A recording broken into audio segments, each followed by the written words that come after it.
But first, had to laugh, sick laugh, when I read the Russian President Vladimir Putin. He's angry with his generals. Why didn't they tell him that his invasion of Ukraine was going so terribly?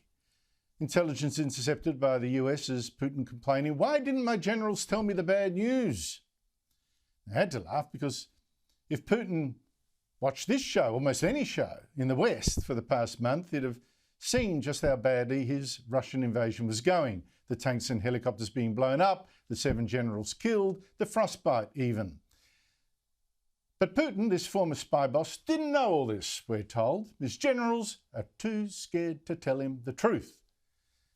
But I've got to ask what Putin expects when he has his political opponents poisoned or shot, when he has banned protests and banned his media from saying bad things about his army or his war. And now Putin's complaining, why won't people tell me the truth? You're the one who chose to be a dictator, you stinking hypocrite. But just because Putin's war is going terribly, we can't relax. We can't stop backing Ukraine even more. Because Russia says it's still planning to take over the far east and southeast of Ukraine with its massive gas deposits and ports on the Black Sea. And while his war continues, well, Putin is turning cities like Mariupol into ruins and killing or driving out so many Ukrainians. And that's why Ukraine's heroic president, Volodymyr Zelensky, an hour ago gave a video address to our parliament warning that this really was our war as well. Whatever is happening in our region because of the Russian aggression, what is destroying the lives of people, has become a real threat to your country and to your people as well. There is no only way of bringing the global security as bringing Russia to peace and silence. And Zelensky asked us for even more military help, like our brilliant Bushmasters built in Bendigo. You have very good armed personal vehicles, Bushmaster, that could help Ukraine substantially, and other pieces of equipment that could strengthen our position in terms of armament. If you would have an opportunity to share this with us, we would be very grateful. Now, the reason I think this war for Ukraine is a war for us too is because Russia is backed by China. And this war started just a couple of weeks after Putin and China's dictator signed a joint statement pledging mutual support.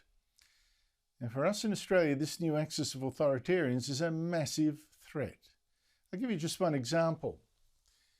China right now is building a network of ports that could soon be used by its navy to cut us off from our shipping lanes that bring us, for instance, half our petrol. Now, just this week, in fact, it was inked today, China made a deal with the Solomon Islands, which is in missile range of Sydney and Brisbane. But let's look first to our east and to our north, the naval bases, or just ports that China has already built or is developing. In Sri Lanka, China actually owns a whole port. In Djibouti, it has a port that was used just weeks ago for the first time by one of its naval ships, a port China could use to close off the Suez Canal. China's also building a port in Tanzania and in Pakistan, and further east is dredging a naval port in Cambodia that China's navy could reportedly use as well. And it has built naval bases in the South China Sea. Now, all these bases could one day be used by China's navy to block Australian shipping lanes to our north and west. That leaves the east. And in the east, we've now got this deal with the Solomon Islands, a draft agreement that doesn't just say that China may make ship visits and stopovers in the Solomon Islands, the possible start of another Chinese naval base.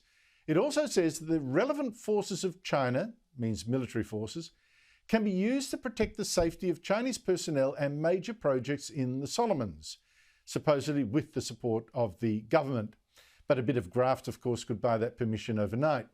And China's excuse for coming in to defend Chinese people and projects in the Solomons is never far away. Just last year, protesters in the Solomons capital again burnt down Chinatown and killed 3 people. The next time they do that, they could be up against Chinese soldiers, some of which are already in the Solomons training the police. Our neighbourhood is getting very dangerous.